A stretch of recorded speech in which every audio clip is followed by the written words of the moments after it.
Welcome to Live at the Blue Box. We are doing a special event today. Usually we just sit up here and talk about geek stuff. I guess we're still kind of doing that. We're still going to do that. Yeah, you want to put that close to your mouth there, Jim? Go ahead and take it off the stand. Who needs these? We're pros.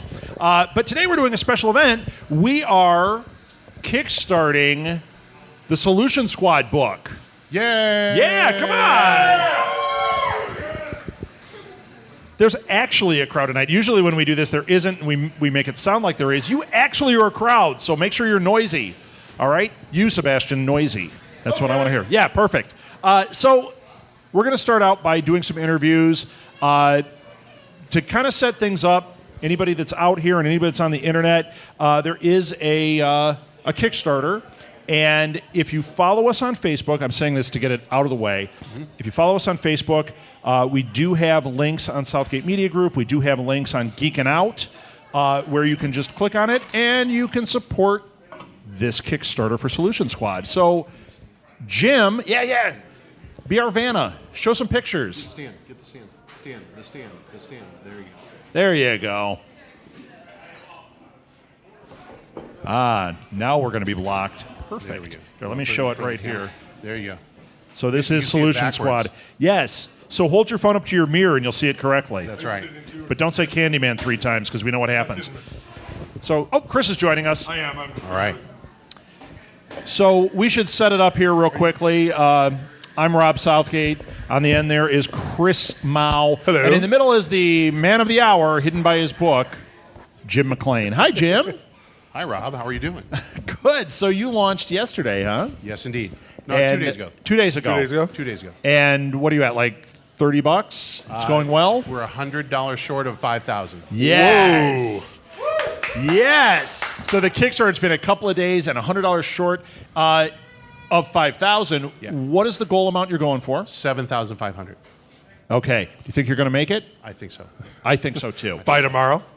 I'm just teasing. It could be after You know this what? It might podcast. be. You Everybody never know. watching, if everybody kicked in, That's you'd right. make it. Everybody needs a copy of this book. They do. They do. So, Jim, let's. This is going to be kind of loose, and if anybody in the audience wants to ask questions, please come on up or raise your hand, and we'll figure it out. Or you have a comment too. I know Paul's dying to say stuff. He's just sitting there itching. And there are prizes. There's prizes. We gave him the mic with no cord, so. That's right. Is that what you do to me each week?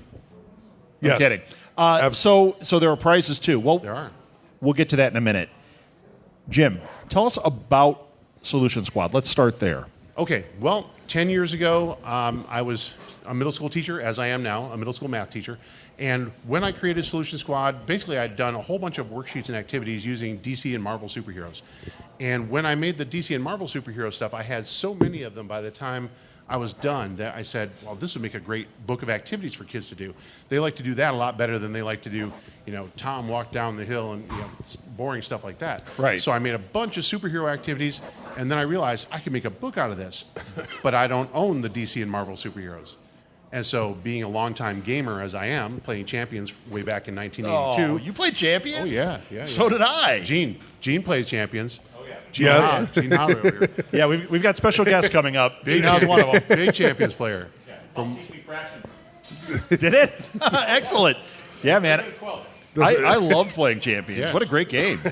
We're loving that. So, being a Champions player from way back, I was used to making my own characters. So I decided to make my own superheroes there were analogs of the DC and Marvel characters, but then I would combine aspects of them so that they were, somewhat original. You really can't reinvent the wheel. Right. But you can make the characters with a unique personality, a unique name, an idea that is different enough that it's not just a direct ripoff. Right. Well, you can infuse personality into them that's a little different. And it's funny because I'm reading, I'm going to get the name wrong because of your book, Squadron Supreme right now from the early 90s. Yeah. And the characters are so derivative of the DC Justice League. But you can tell who they are. You can tell exactly who they are.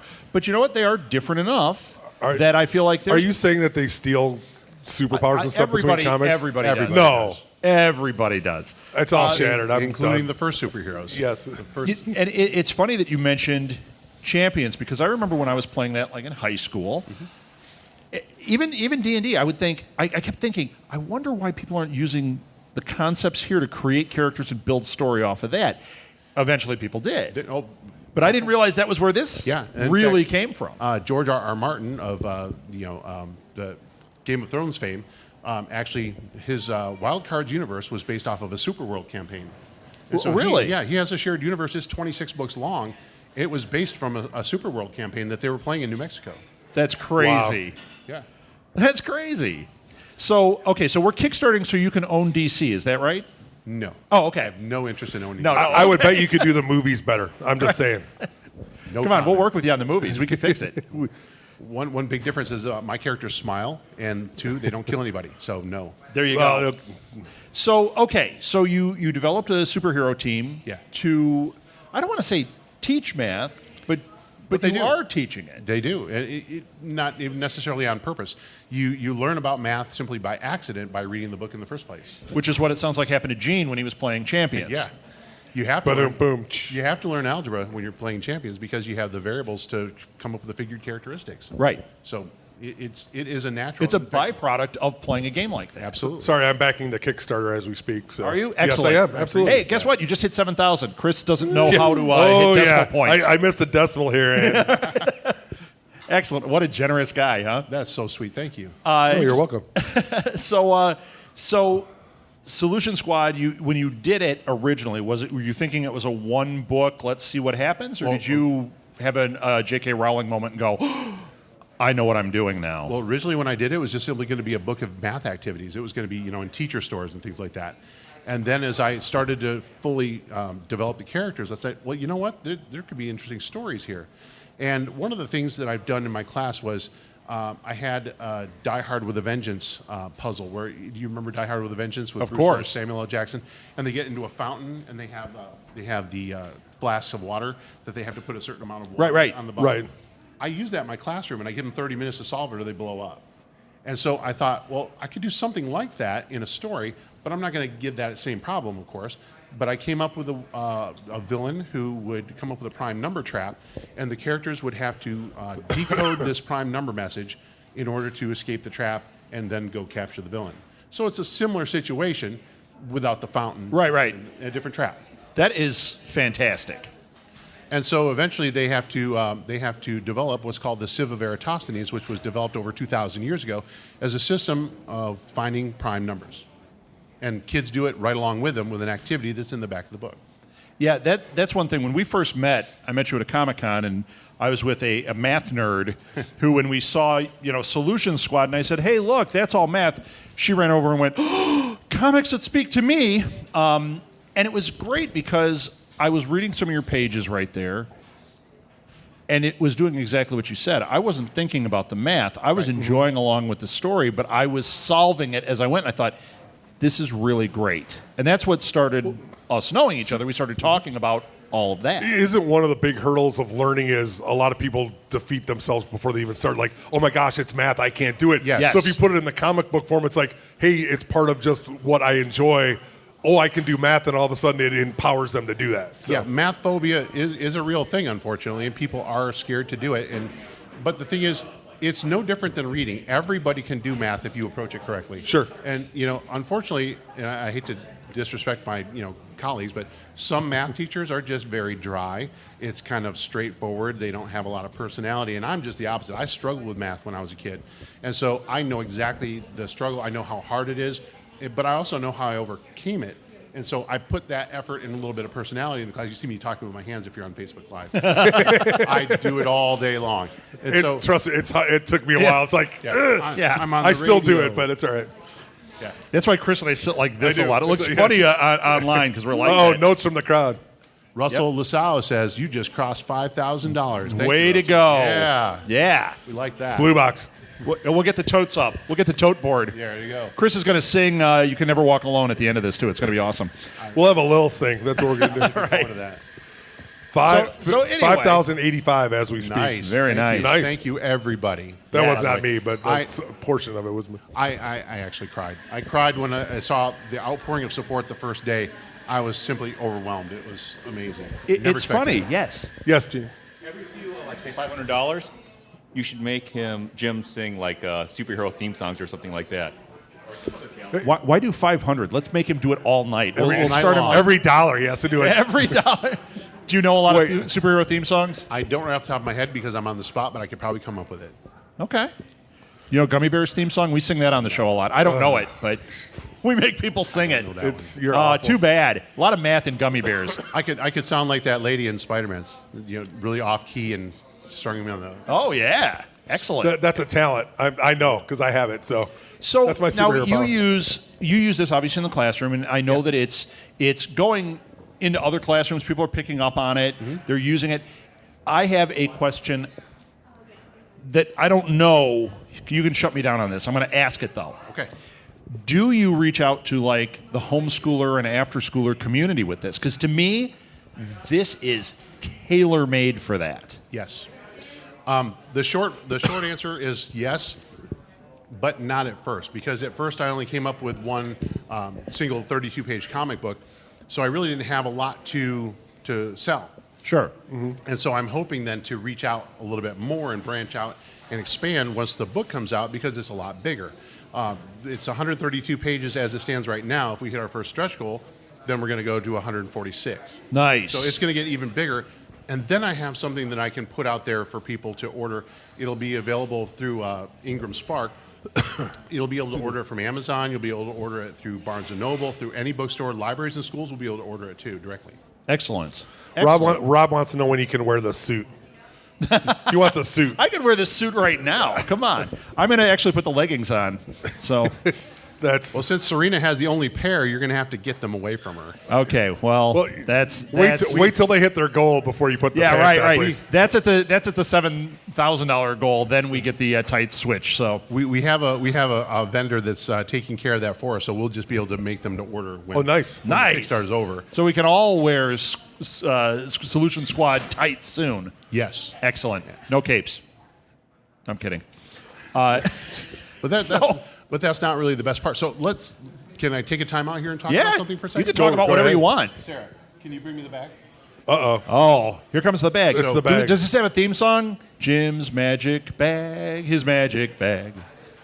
So one of the things that we have, and this is special for this event, Oh, sweet. is the Solution Squad Tessellation bow tie. Ooh. Very nice. Because bow ties are cool. Yeah, here, wait. I'm going to pull That's it up appropriate for right here. Thank you. That's good. That's exactly Bow why, ties are cool. That's exactly why we saved it. I loaded that one up this morning. That is fantastic. That is Have awesome. as many of those as you want, and they're made with a tessellation pattern. Now, if you take a look at it, this is one of the fun things that I don't get to talk about very often, because you usually get like a 15-second pitch in a comic book convention, but since we have time, we can talk about it. You've got 37 seconds. Go. 37 seconds. Here we go. So one of the things that we do here is we use a tessellation inside the book. So the SS symbol actually tessellates, which means it can be paneled without any spaces or gaps in between. And so what I did was I took images from the graphic novel and I tessellated them and used those as a screen cool. in Photoshop, and then put images from the graphic novel in each SS symbol. So that's actually what Serena has on her leggings too. So we have bow ties, we have leggings, we have neckties, the same. Oh, nice. Check it out. We have neckties. It's called swag. Yeah, no kidding. That's awesome. The necktie level will probably come tomorrow, and it comes also with a pocket square. Wow. So Very if you're nice. dressing up in a suit, you can class it up. Well, you can tell Chris and I definitely do that often. With a we've K. got that Class look. with a K. Yeah, right. That is really cool, man. So, and where do you get these printed? Where do you get these made? The Frame Factory in South Bend, Indiana. Talk to Sal. Talk to Sal. Talk to Sal. Don't give you a good Giving deal. Sal No. a plug. Plug Very Sal. That's cool. awesome. These are really cool. You're like the new Jerry Garcia. Yeah, there you go. He used a lot of patterns in his stuff too. So And so we use this a lot. I have it on coffee cups and stuff like that. And so it took about 8 hours of work to actually make this image, because making screens is not easy when you're a beginner. So choosing which picture to put where, and I tried to. it's I tried tricky. To get a You can wide see there's a variety lot of stuff work in it. there. This Yeah. is really fantastic. When you look close at everything, it's really great. Yeah, and it's kind of fun because I have some of my artwork in there. I didn't do a lot of artwork in the book, but I did enough that I'm pretty proud of it. And so some of my artwork appears on here too. Some of my favorite pictures, like this one right here, which was inked and colored by Joe Rubenstein. Is when you get inked by Joe Rubenstein, you're somebody. I have. Here, let me take off my shirt. My whole back is... Oh, that's a different type of inking. Yeah. Wait. I just embarrassed my mom. She's disgusted by me. So let's talk about that for a second, because we will be talking to others soon. You primarily are the writer on the series. Yes. When you first started, did you try to do it all? I did. And how'd that go for you? I hired other artists to do my work for me. Well done. Well done. Now, but some of your artwork does show up in the books. Oh, yeah, yeah. The back cover, in fact, is mine. Yeah. So I did the back cover, which appears on my wife's T-shirt, my daughter's T-shirt, and it's on my display banner too. But I also did the back cover for the book, which I don't have the artwork for it right in front of me, and I inked the cover, the front cover that Serena penciled and colored. So Nice. my art does appear throughout the book, just It's in not there, in so- story form. Sure. You're kind of batting all around here, but Yeah. primarily you've created the squad and you're writing the I designed the stories costumes. and- I designed I had better mention it because it always brings a laugh. I also designed the coordinate plane that they fly around in. So they fly around in the coordinate plane. Is it named Cartesian? It just has. No, but we It's- make that connection. Once Do you? once the Okay. kids That see would it, just, yeah, we talk about Descartes. We talk about the invention of the coordinate plane and how it's actually kind of an interesting story for math people, but I'm going to tell it. It's short. Math nerds, listen up. Before Descartes, algebra and geometry were very separate fields. They did not have any intersection between them at all. When Descartes came up with the coordinate plane, the Cartesian plane, then they became related. You could then actually graph a line, a linear equation. Before that time, a linear equation didn't have a way to graphically Right. look at it. It didn't Okay. have a physical representation. Yeah. You couldn't. Yeah. So he connected the two fields, and ever since they've meshed, and now we graph everything. I mean, we graph everything through calculus and differential equations Sure. and all of that. But before that, they were completely separate ideas. What would people in college do if they didn't do that? I'm just teasing. So, I don't I know. mean, I don't know. I'm in a statistics class right now, and half of what we do is graphing. And every once in a while, I'll pull it out. I was like, okay, well, here's the algebraic configuration of this and this. And he's like, just use Excel. So that's the world we live in now. I mean, if you think about it, we wouldn't really have calculus. We wouldn't be measuring area under curves or anything like that. So without that connection, it was just a quantum leap in knowledge at that time. and not to make this crazy, but to think that a guy literally on an abacus figured this all out in his head Right. without any of this, you go, how smart must that person have been? Yeah. Just the theory of that. I mean, sorry, not to math nerd out, but it's crazy. No, Not- it is. not You the math- like you sit there looking It's at it, okay you that go, we're math nerding it out. It's all right. So we're going to shift gears. We're going to nerd out something different now. Okay. I mean, unless you want to keep going on that. I I'm did good a with little it. bit. Keep going. Sure. A tiny bit. So we came out with this comic book, the one that we've been talking about. This is 4 years ago now. 4 years ago this Wow. came out, and I went around the Midwest and I got those stares from the people who were not math people, like, what math? Yeah, right. They look at me like a puppy looks at something they don't understand, and then they walk away. Just Oh, educational book. yeah, Ugh. exactly. And they don't give it a chance, and then but when they do give it a chance, it actually even little kids. It's a great book. Even Yeah. kids who don't understand the math enjoy the adventure part of it. Right. It's a great So- book. It's well written, and Thank you. it has that element, though. Yeah, and it does. But the thing is, when people look at it and in a different way, I lost my entire train of thought, which is terrible.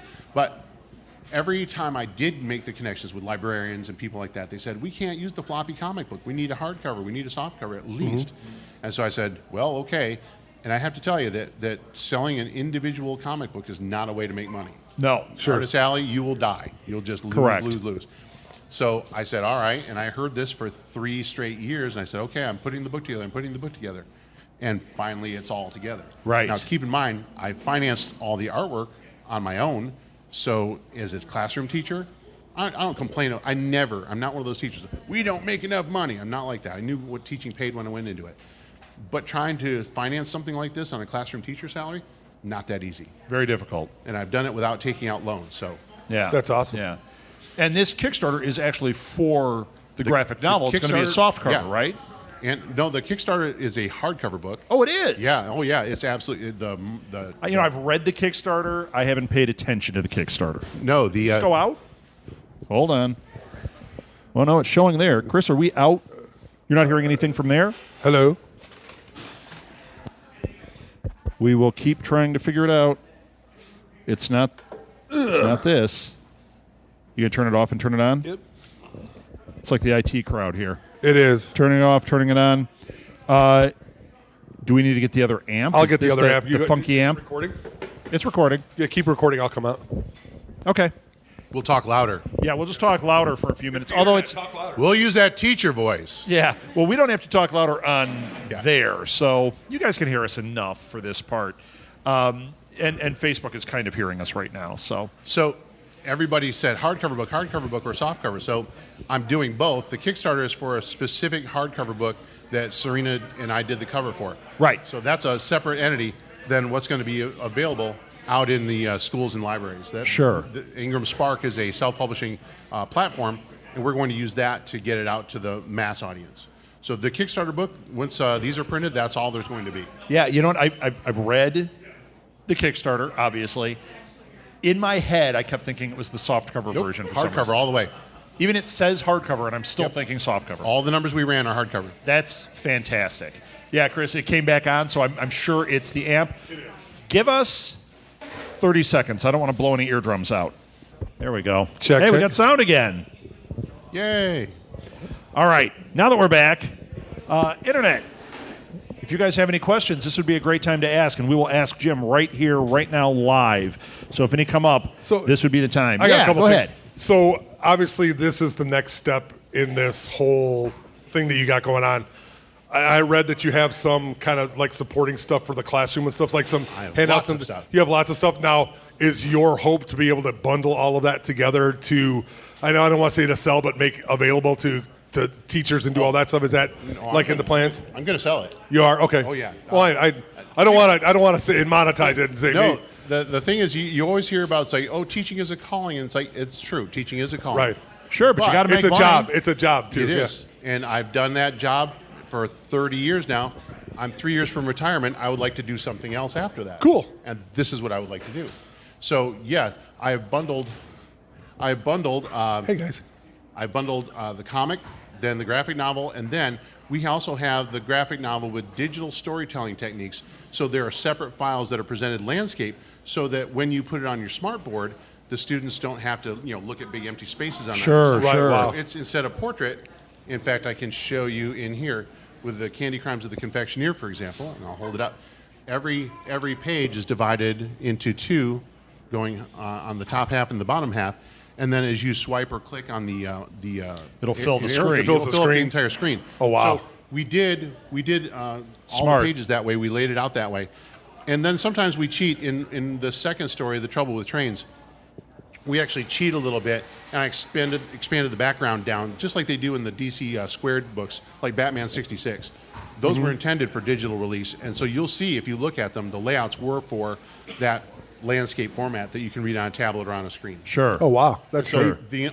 the first book wasn't done like that on purpose, but I converted it, and that took a month Yeah. to do. A lot of time. But all the other stories in it were designed that way, so they work naturally. So you know how Great. on Comixology has their guided view? Yes. Guided view was okay on Solution Squad #1, which is available on Comixology, by the way. But it's kind of awkward because the camera zooms all over pans Right. all I'm over reading the some of place. the old Marvel books right now on Yeah. and it's like, it's all over the place. Mine was intended that way, more like Mark Waid's Thrillbent comics. It Sure. was built that way with some storytelling techniques like using rack focus to show things in the first plane of view, and then it goes out of focus as the things behind it come Right, into right, view. right. I use those techniques Oh, that's fantastic. in making the other Well, all the other it's stories. altering comics too. This world of the digital comic. Yeah, sure. It's almost bringing you towards filmmaking in some ways, Yes. which I always equated comic books to filmmaking. I always read comics and I could see this is the angle, this is a cool angle, and this is a great way of doing this. This is marrying it in another way, and I But love what's that. a storyboard? A storyboard is the movie Right. in comic form, basically. Right. I mean, look at the Wachowskis. I mean, that they Oh, have it's Matrix definitely- every shot. It's like you could just look at their storyboard and be like, "Oh, I saw the movie," which is really which is very neat. So And the thing is, there are people who go to war over digital versus physical. I like them both. Right. And so I made them both at the same time. And that's a whole hour in itself. How do you do both at the same time? Sure. Right. And not just that, but for the web as well, because we launched all our comics on the web first. You don't have the film techniques, but you do have the landscape format. Right. Because your computer screen is going to be that way. What about? Oh, sorry. Go ahead. I didn't mean to cut you off. Go ahead. Finish. Well, I was just saying. What about other things? I mean, I mean, just in my mind, I'm sitting there looking. Hey, you've got a comic. You could do animation. You could do.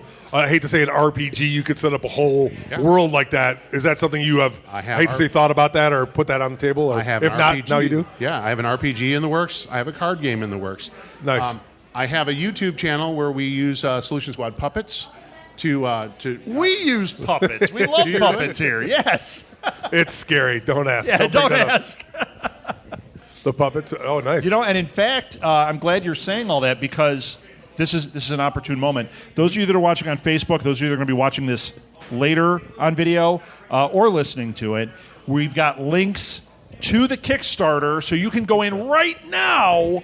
And you can help support this Kickstarter. That's awesome. But with your YouTube channel, I didn't know you had one. Yep. So we will put some links on our YouTube stuff because we have multiple YouTube channels. We will create some backlinks to your stuff that way too, and put the links to your Kickstarter there also. And once the Kickstarter's expired, we'll have the links to Solution Squad, so people can continue to enjoy your work and support it.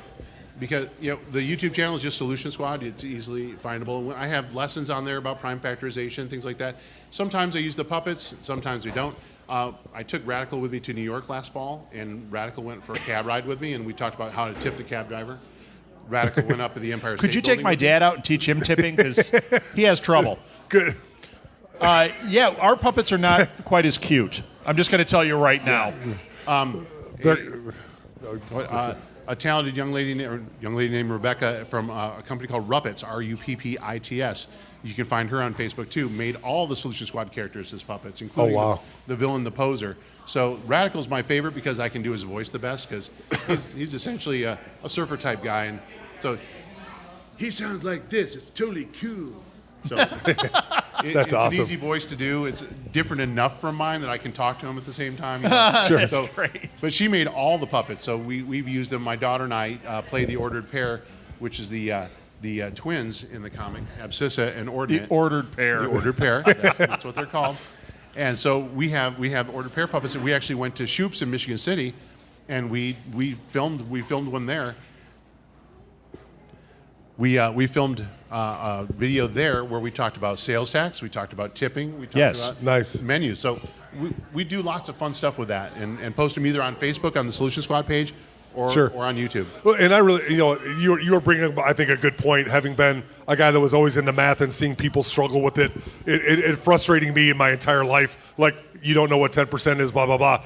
Those are real life applications of math that you use, especially nowadays, every day. It's not just press the button. It's, hey, how do you figure out 15 or 20%? How do you figure out why there's tax? Why does it go up? I mean, that's just math that people do all the time, and I think that's a great thing. So. In fact, my wife teaches culinary arts at the Elkhart Area Career Center, and one of the things she teaches seniors, and whenever she has a time when the students don't know how to find 10%, she rolls her eyes, and I said, I swear to you, I taught them. I taught them how to find 10%. You simply move the decimal over. Right. And so it's frustration for everybody. But, with the standards that we have to teach, we don't have a lot of time for common sense math. Right. But I fortunately teach a class where we do. Good. In fact, I have a prose story that I've worked on where the squad goes to a coffee shop and is figuring out the tip and how to divide it. Nice. So it's just a natural thing that kids should know. Sure, absolutely. And I mean, I think that practicality is a bigger issue in terms of, I hate to say it, everything educational, but that's why do we need to know this? Well, because you use it every day. Yes. I mean, I've heard that a zillion times. I don't need to know this in the future. Like, you do need to understand what a triangle is. Yes. There's a reason why you need to know geometry. There's a reason why you need to know basic math. Totally. Can you solve a problem? How much does it cost? If $3 or $10, how much does one? You want to hear something funny? So I mentioned I'm in this statistics class, right? I'm in economics and statistics right now in my master's program. And I'm sitting there with people that are in this master's program, and they're struggling with statistics. They struggled with accounting because some of those basic math concepts, I can tell, There's a woman who sits behind me, not to throw her under the bus. I'm telling you, man, she's always leaning over going, what does that mean? And I'll go, okay, this is the concept. Yeah, here's how sure. it works. It's crazy, and it is so important. But like you said earlier, the teachers that are not engaged or don't really care about delivering the message the right way, and that happens in any subject. Math just takes the brunt of it. Sure. Yeah. It really does. But the reality is, the reason that like my daughter's excited about reading and English is because we've made it engaging. She's excited about math because we make it engaging. Yeah. So you're right on that front, 100%. And I, just to get a little bit deeper into the math for a moment, in the first comic book, we talk about prime numbers. In the second one, The Trouble with Trains, we talk about prime factorization. And prime factorization can be somewhat boring, but it is a standard that everybody has to learn. But what people don't understand is the application of prime factorization. You can use it to reduce fractions, for example. And if you can use it to reduce fractions, and people say, well, Common Core standards don't require reducing fractions anymore. And everybody goes, what? You're kidding me. Right. But it's true. They teach equivalent fractions. They don't worry about reducing or simplifying fractions to the lowest term. They don't think it's important. And I say, then you haven't taught high school. Right. Because when you have polynomial fractions, you darn well better simplify them or you're going to get the problem wrong. Absolutely. Right. And the basis for simplifying polynomial fractions is simplifying numerical fractions. So the prime numbers that come right from Solution Squad can lead into prime factorization, which can be used then to reduce fractions, which lead to a high school skill, which leads to college skills. So it transfers all the way up, but people ignore that. Right. As you're saying this, I'm thinking of, we're going to go nerdy in a minute here, but before we do, Nerdier. Now? nerdy, or a different level of, a different vein of nerd. Have you ever heard of Life of Fred? No. You need to look up Life of Fred. They're books. He's a college professor that was saying exactly this about trying to connect students to math and make it so they understand, but not skipping things that are vital. And it's a whole book series. We use it for homeschooling, and it's story-based. I think you would really like it, and I think you guys would have a total love connection. So, Probably. yes. So we will let you know about Life of Fred. I think that would be a good contact for you. Okay. Everything you say, I'm just sitting there going, yeah, I hear it. I hear it. Okay, we're going to shift gears. I've said this 40 times. This time we're really doing it. Comic books. Are we having a meltdown? Or are we okay? We're all right. We're good. I am. I'm Yes, ready Chris to go. is. I'm Yes. ready to go. So, before we bring other guests up, I want to hear, obviously you go, okay, math and comics, and I love this, but you're a comic book guy. Oh, yeah. So let's hear about your love of comics. I'm glad you asked that question. Let's hear it, man. Okay, so one of my first comic books was here, Batman 204, 1968. So, Nice. Nice, right? Is that really the issue, or did you No, rebuy no, it? You kept no. it? There's a story there. Do you want to hear the sad story? I want to hear it. Okay. Russell's heard the sad story. He's already shaking his head. Yeah. So I learned to read with comic books. The Batman TV show was on when I was a toddler. My first words in my baby book were Batman and Robin. Okay? So the Batman Understood. TV show caught me when I was a year old. So my parents got me all the comic books I wanted. I learned to read with comic books, including this one right here, Superboy 165 from 1970. Oh, It yeah. inspired me to read. And then we used comic books all the time. I read all the time. When it wasn't Batman, it was Justice League or something else like it, or Superboy. Because at the time, the Filmation cartoons were on. Sure. Anything there was a cartoon of, I would read for the rest of the week. Because back then, we couldn't just watch cartoons Right. whenever we wanted Yeah, to. you didn't have on-demand anything No. and videotape or any of that stuff at that point. I had Saturday and Sunday morning, and the rest of the week I had comic books to Yep. read. Well, my parents divorced when I was 6, and my new stepfather decided that comic books gave you bad dreams, Oh, boy. and he burned them all. That gives you bad dreams. Holy cow. He burned them all right in front of me. He was a Wortham fan. He had heard of Frederick Wortham's work. So, thanks, Fred. Wow. Yeah, so he burned all of my comic books right in front of me, and I was not allowed to have them. So when I would go visit my father and my grandparents during visitation, my grandparents would buy me comics, and I would keep them at their house. So I was able to keep them in a safe place, and I always had them safe. You had your stash, yeah. And Wow. Because Wow. I didn't have a good a male role model in my life. Comic books, Batman and Superman were my adult male role models. Sure. And doing the right thing was always right there in front of me. I knew what the right thing was, regardless of how he treated me or Right. or, how he treated anyone else. So they were a moral guidepost for me.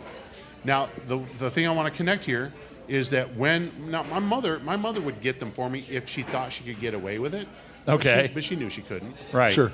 Well, round about 1974, we have this bad boy right here. So we have the first treasury. Which I still have. Bam. We have this treasury. Every time we would go to a grocery store, I would see this thing from a Yeah, and they'd have it right like at the front, right? Right in the front. Yep. It's right at the end cap. Yes. Yep. You could see it from 400 feet away. Yeah. It with the red cover the way it was. Oh, yeah. It stood out. And it was $1. It was $1. And I said, Mom, please, I'll do anything, please. And she goes, you know what's going to happen to it if you get it. I said, oh, you're right, So I understood that. I accepted it. It was hard to accept. I never did get it until I was an adult. But here's what I want you to notice. Can you hold that up for a second? So if you're holding that up to the camera and you're taking a look there, now let's go ahead and take a look at the cover. Yep. So you take a look at those two covers, and I had graphic designers say, oh, that red background clashes so badly. I go, I don't care. You can see it from 400 feet away. Oh, yeah. Do you know what's great? Every time I see your cover now, that's all I'm going to think about. That's That what is you're so supposed to see. Because this book meant so much to me, too. Exactly.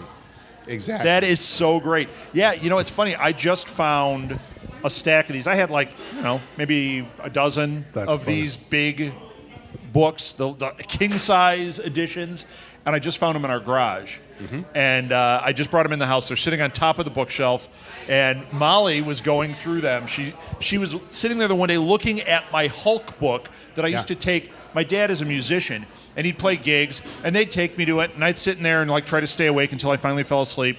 And I took this Hulk book everywhere, this giant-sized Hulk, and then I had the Batman. I had this one, and I had the one. Remember the one that had the whitish cover that looked more like a painting? Yep, Carmine Infantino, Murphy Anderson, and it was painted over that. Yep.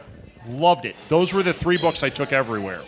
And then That's amazing. The Spider-Man one that had the origin story with Green Goblin became my world. Yeah. So I was a Marvel kid once that hit. But I get you, man. I get you. So did you stay with? I mean, we don't need to do Marvel, DC. Who cares? Comics are comics, man. Yeah. You were able to read at Grandma and Grandpa's house. Yep. Was it like the minute you got old enough to figure out how to stash this stuff that you just started buying? Well, what happened was that when I turned 12 in December 1976, my mother gave me the choice. We don't need to get into the horrible abuse that I suffered and all that. My mother gave me the choice. She said, would you like to stay here or would you like to go live with your dad? I said, my dad. Yeah, right. And, that was that. By Christmas time, I had moved in with my dad. Next thing you know, I'm buying every comic book I can find. Right. Because he's not only allowed it, he supported it. He grew up. He was born in 1943, so he had the Superman of the 50s when he was a kid. Mm-hmm. Yeah. So he had Wayne Boring Superman. I got one that's going to make Russell cry. This is the whole goal tonight, is to make Russell cry. So I was in a theater group, and the one day we started talking about comics because he loved comics also. We had the same, you sniff each other out. You're like, oh, let's talk comics. And he had the most heartbreaking story, worse than your. Well, no, not maybe you not haven't worse. heard my worst. No, I mean worse than what you've told us, but maybe not. So he and his brother had collected comics, and they had stacks of them, right? And they got in trouble, and their dad was like, "That's it." Took all the comics away. That's it. You're never getting them back. He doesn't know what happened to those comics. That's the oh, wow, that's terrible. Here's where it gets crazy. He and his brother, this has just happened. They're devastated because comics are their world, right? He said they're sitting, this is in Chicago, they're sitting on, how they have the bungalows. They're sitting on the front steps of this bungalow and they're like, oh, it's like out of a movie. This guy pulls up in a big Cadillac, right? Says, you boys like comics? He said, they're sitting there like, what? Yeah? He gets out, he goes, my kid's screwed up. Opens his trunk and takes out 2 garbage bags full of comics. Oh, no. Giant. And he said he just dumps them on the street and goes, they're yours. Drives off. He said they're going, what do we do? He said they take them inside, they take them up to their bedroom, they start opening, and he said literally it's like first issue of Spider-Man, first issue. He said it was the greatest collection he's ever seen in his life. Nice. Dad came home, comics spread out. They're trying to hide them. Dad walks in, bags them right back up, right to the dump. Oh. Is that awful? That's terrible. Yeah, he told us the story, and he's like, I've spent the rest of my life rebuilding that collection. I buy every comic I ever see. So he should be, Norm, if you're listening, you should be kickstarting Solution Squad, because that's a comic you may not have. That's right. See? Segue. There we go. So isn't that awful? That is terrible. All I had was I went to my grandparents, and I come home, my dad goes, your mom wanted to throw your comics out, and he saved them. Huzzah, Dad. Before you turn it over to someone else, I want to make sure that I point out that no, I did not draw the first issue. My niece Rose McLain drew the first issue, as well as the second issue. So I want to make sure that she gets mentioned, because as an artist, you don't.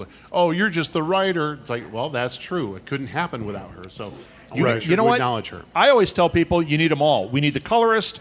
We need the inker. We need the writer. They're all vital. And she did the penciling, inking, and coloring of the first issue, and she did the penciling and inking of the second issue. She did a beautiful job. Yeah, she really did. I think it wasn't you that we were talking about how even though they're indie comics, people give you that compliment. Was it you that they say, it doesn't look like an indie comic? It's like, well, that's because I put a lot of effort into it. Yeah. I take my time with it. And that's a compliment, but at the same time, and I had it's really how it should be. Yes. And I had them printed at Rink Printing in South Bend, Indiana. And Rink does a lot of work. They do Jimmy Palmiotti's Kickstarters. They've done Alex Ross sketchbooks, things like that. So they are very familiar with the comics process. And this isn't a self cover. This is a very sturdy cover. Yeah, no kidding. I've used some of my copies for 4 years in the classroom, and they're still intact. Oh, wow. That's how sturdy the original comics were. Yeah, no, I mean, the quality on this is top notch. And the cover is by Stephen E. Gordon, who is the character designer for X-Men Evolution. Nice. So, yeah, I was very happy with that cover. I'm a big fan of his design work too. So, Jim, I'm going to kick you off of here because you can go talk to people out in the audience, the throngs of people. Try to get my parents to buy some stuff for Molly. That's right. Hear that, Mom? You're buying stuff for Molly. See, she said yes. Peg, open the checkbook. It's open all right. the checkbook. She's going to love it, Gene. Look, he's trying to worm his way onto the podcast. So what we're going to do is we're going to kick Gene, Jim you could have just said, hey, now, I'll talk now. You didn't have to do that. And we are going to bring Serena next. Serena up next. Woo! And I'm going to bug out for a little bit. Now, before you go, Jim, tell them they can do the Kickstarter, give your social media, and tell them how to find your Kickstarter. You can find the Kickstarter. Just search for Jim McLain's Solution Squad. If you find one Solution Squad, the failed one from 5 years ago, don't go to that one. Don't try to kickstart the one that's not active. And that's when we were making the comic book. And I just want to tell everybody, this is a people say, well, don't mention your failed Kickstarter. It's like, well, it's one of the two I have, so you're going to see it. You should totally mention it. So I'm going to mention it because it was for this comic book.